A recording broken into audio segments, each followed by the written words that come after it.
Question जो हर साल आता है वो समजातीय श्रेणी, ठीक है ना। समजातीय श्रेणी चैप्टर नंबर 4 का क्वेश्चन है, उदाहरण के साथ समझाइए। भाई साहब ये हर साल आता है, आप देखो कितनी बार आ रखा है, कितनी बार आ रखा है। ये 2022 में भी आया था, 20, 19, 18 सब में आता है, तो हर साल आता है ये क्वेश्चन। तो ये चैप्टर चौथे का क्वेश्चन है समजातीय एक जैसी श्रेणी, है ना, नाम से स्पष्ट है।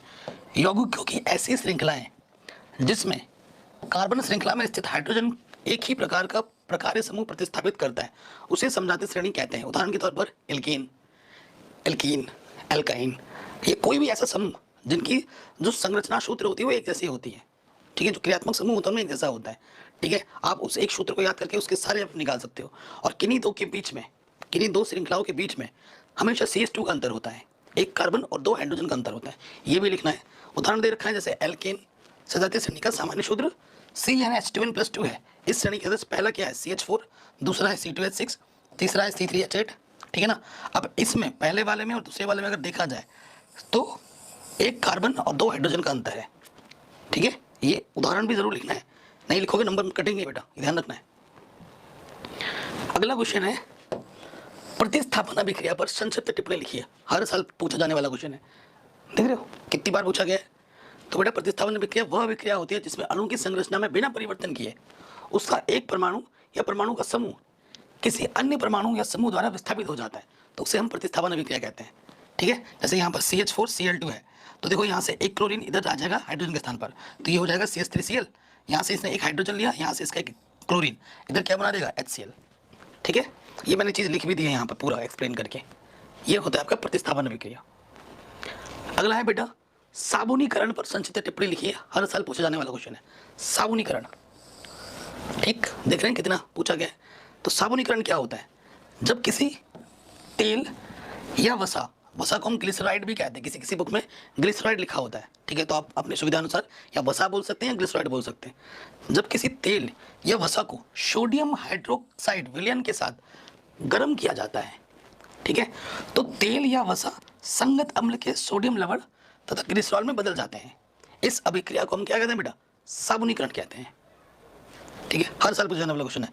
तेल और वसाओं के क्षारीय जल अपघटन से साबुन प्राप्त होने की क्रिया को साबुनीकरण कहते हैं। ये शॉर्ट में लिखा है मैंने, ठीक है, इसको भी आप लिख सकते हैं। ये अभिक्रिया याद कर लीजिएगा, ठीक है, इस अभिक्रिया को याद कर लीजिएगा। ये साबुनीकरण का क्रिया है, मैकेनिज्म है, ठीक है बेटा। अगला क्वेश्चन है एस्टरीकरण। हर साल पूछा जाता है, हर साल। एस्टरीकरण पर संक्षिप्त टिप्पणी लिखिए। एस्टर, ठीक है, कैसे बनता है वो बताना है। तो क्या होता है बेटा, एल्कोहल के सांद्र सल्फ्यूरिक अम्ल की उपस्थिति में कार्बनिक अम्लों की क्रिया से एस्टर के निर्माण की विधि को एस्टरीकरण कहते हैं। ये कार्बोक्सिलिक अम्ल है, ये एल्कोहल है, ठीक है। इसको मिलाओगे आपको एस्टर मिलेगा और जल मिलेगा। ये जो विधि है इसे हम कहते हैं एस्टरीकरण, ठीक है। हर साल पूछा जाता है क्वेश्चन। इसके उपयोग क्या है, इनकी गंध फलों के समान होती है, इसलिए इनका उपयोग ठंडे पेयजल, आइसक्रीम, मिठाइयों में होता है, ठीक है। उसके साथ साथ परफ्यूम में भी इसका उपयोग होता है, सौंदर्यवर्धक प्रसाधनों में इसका उपयोग, जितने भी ब्यूटी प्रोडक्ट्स हैं, क्रीम व्रीम सोनो पाउडर, उन सब में इसका उपयोग होता है, ठीक है। अगला है मेंडलीव की आवर्त सारणी के लाभ दोष लिखिए, ठीक है। मेंडलीव का आवर्त सारणी हो गया, आधुनिक आवर्त सारणी हो गई, वो आपको अच्छे से पता होना चाहिए बेटा। उनमें क्या अंतर है, क्या कमी थी, क्या लाभ है दोनों के, ये क्वेश्चन हर साल आते हैं, या तो मेंडलीव या तो आधुनिक आवर्त सारणी, पक्का है, हर साल आएगा बेटा। तो मेंडलीव का आवर्त नियम देखो, मैकेनिक जो हमारे मेंडलीव थे उन्होंने 1869 में तत्वों के भौतिक और रासायनिक गुणों और उनके परमाणु भारों के बीच एक संबंध को स्थापित किया, ठीक है, जिसे हम उस मेंडलीव का आवर्त नियम कहते हैं।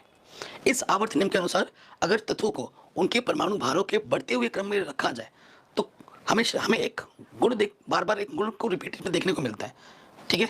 तो इस नियम के अनुसार तत्वों के भौतिक व रासायनिक गुण उनके परमाणु भारों के आवर्ती फलन होते हैं, अर्थात तत्वों को उनके परमाणु भारों के बढ़ते क्रम में व्यवस्थित करने पर नियमित अंतराल के बाद गुणों की पुनरावृत्ति होती है।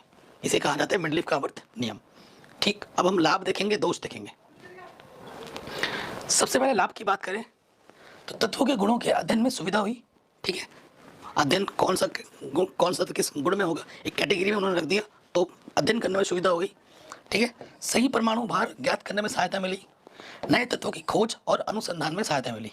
अब इसके दोष क्या हैं, मेंडलीव की आवर्त सारणी में धातु और अधातु को अलग अलग स्थान नहीं दिया गया था, भाई धातु अलग चीज हुई या धातु अलग चीज हुई, दोनों अलग है ना, तो अलग स्थान इनको नहीं दिया गया था। उसके साथ साथ हाइड्रोजन का भी कोई निश्चित स्थान नहीं था। समान गुणों वाले तत्वों को अलग अलग स्थानों पर रखा गया और असमान गुणों वाले तत्वों को एक स्थान पर रख दिया गया।